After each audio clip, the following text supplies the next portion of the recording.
इस वीडियो में हम लोग देखेंगे रॉक्स के बारे में, जो कि ज्योग्राफी का लेक्चर 4 है।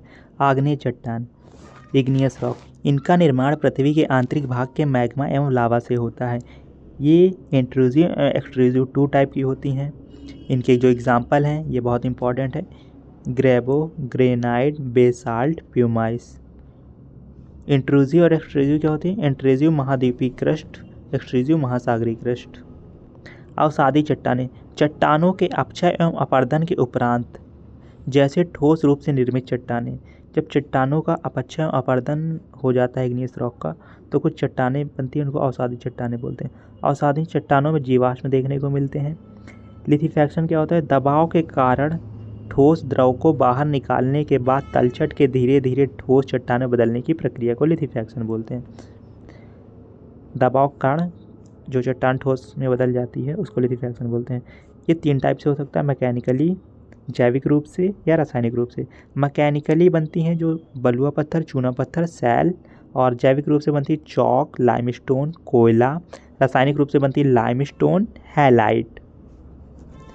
कायांतरित चट्टानें ये क्या होती हैं? आग्नेय और अवसादी शैलों में ताप और दाब के कारण परिवर्तन या रूपांतरण हो जाने से कायांतरित शैल का निर्माण होता है। जो हमारी इग्नियस रॉक और अवसादी चट्टानें हैं, इनमें टेम्परेचर और प्रेशर के कारण कुछ चेंजमेंट हो जाता है, तो ये बन जाती है कायांतरित चट्टानें। जैसे ग्रेनाइट से नीज बन जाती है, सैल से स्लेट बन जाती है, बलुआ पत्थर से क्वार्टजाइट बन जाती है। कायांतरित चट्टानें कौन कौन सी? संगमरमर है, शिस्ट है, एम्फीबेलाइट है। यहाँ दिखाया गया है।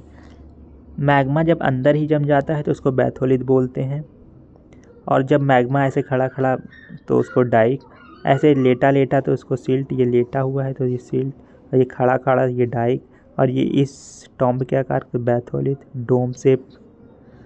और ये थोड़ा ऊपर बन गया तो इसको लैकोलिथ बोलते हैं। सिल, ये एक ऐसे थोड़ा लेटा लेटा जम गया अंदर ही। बैंडिंग रॉक, लीनिएशन, फॉलिएशन क्या होता है? जब दरारें थोड़ा मोटी मोटी हो तो उसको बैंडिंग बोलते हैं।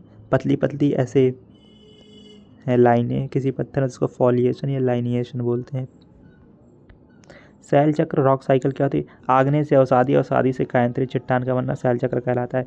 आग्नेय से अवसादी चट्टान बनने में कुछ बहिर्जात एजेंट काम करते हैं, जैसे कि वायु हो गया, पानी हो गया, तो इनको एक्सट्रेजिव एजेंट बोलते हैं। ज्वालामुखी, ये देखिए पेट्रोलॉजी क्या होता है? चट्टानों के अध्ययन को हम लोग पेट्रोलॉजी बोलते हैं। ज्वालामुखी के टाइप दिए गए हैं, सिंडस, कंपोजिट, सील्ड, कॉल्डेरा। जो कंपोजिट होते हैं वोल्केनो को क्या होते हैं? सबसे गाढ़ा लावा निकलता है, और सील्ड में कम गाढ़ापन होता है। कैल्डेरा क्या होता है? अधिकतम विस्फोटक होते हैं, खुद में कोलैप्स हो जाते हैं। मुलायम, कठोर, टाल्स, डायमंड। चट्टानें दी हैं 2 टाइप की होती हैं, कुछ मुलायम होती है, कठोर। तो मुलायम वाले का एग्जाम्पल है टाल, और कठोर का है डायमंड। फ्लड बेसाल्ट क्या होता है? यह समुद्री फर्श या धरती के विस्तृत क्षेत्र पर बेसाल्ट लावा फैला देता है। समुद्री फर्श या धरती के विस्तृत क्षेत्र पर जब लावा फैल जाता है तो इसको बोलते हैं फ्लड बेसाल्ट। यह बहुत कम गाढ़ापन होता है इसमें। महाद्वीप एंड महासागर, महाद्वीपीय विस्थापन का सिद्धांत अल्फ्रेड वेगनर के द्वारा 1912 में दिया गया था। और ये महाद्वीपीय विस्थापन किस कारण से होता है? जॉरी बल के कारण या ध्रुवीय पलायन बल, ये दोनों ही फैक्टर इसमें काम करते हैं। इनके अनुसार सभी महाद्वीप एक बड़े भूखंड से जुड़े हुए थे,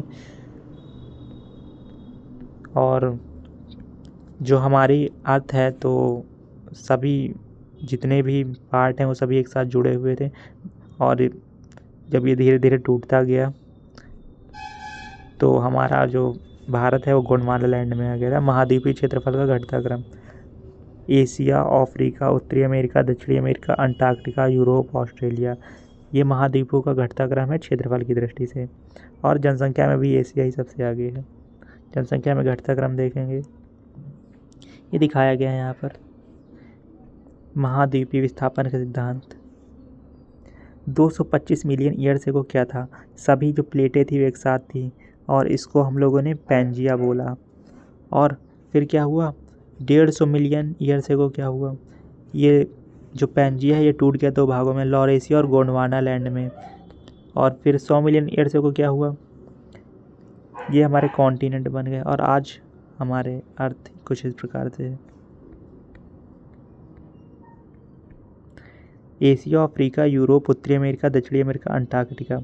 ये है क्षेत्रफल की दृष्टि से कॉन्टिनेंट का घटता क्रम। महासागरों का घटता क्रम, इनको हम पैसा के ट्रिक से याद करते हैं। पी से पैसिफिक ओशियन, ए से Atlantic ocean, Indian ocean, south ocean और आर्कटिक ओशियन। सबसे गहरा मैरियाना ट्रेंच, सबसे गहरा पॉइंट है प्रशांत महासागर में, वो है मैरियाना ट्रेंच, चैलेंजर द्वीप में पड़ता है।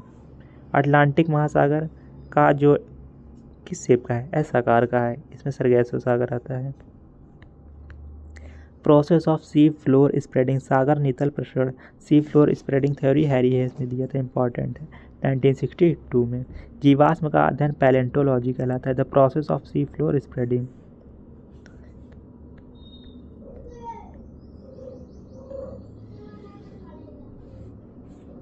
हैरी हेस ने सी फ्लोर स्प्रेडिंग दी थी 1962 में।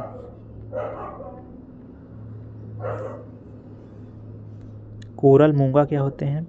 समुद्री जीव जूजेंथलाई शैवाल, कैल्शियम कार्बोनेट के बने होते हैं, ये कॉलोनी में रहते हैं। ये जो जूजेंथलाई शैवाल है, ये कैल्शियम कार्बोनेट छोड़ते रहते हैं, समुद्र में बहुत डिफरेंट कलर की पत्थर बन जाते हैं, उन्हीं को बोलते हैं कैल्शियम कार्बोनेट के मूंगा। अनुकूल परिस्थितियाँ, मूंगा किस प्रकार से बनता है? खारा पानी होना चाहिए, तापमान समान होना चाहिए, सूर्य का प्रकाश उपस्थित होना चाहिए, पानी साफ होना चाहिए। प्रवाल भित्ति क्या होती है? सबसे बड़ी प्रवाल भित्ति ग्रेट बैरियर रीफ ऑस्ट्रेलिया में है। Corals rainforest of sea. Continental shelf, continental slope, submarine canyon, seamount, abyssal hill, ग्योट।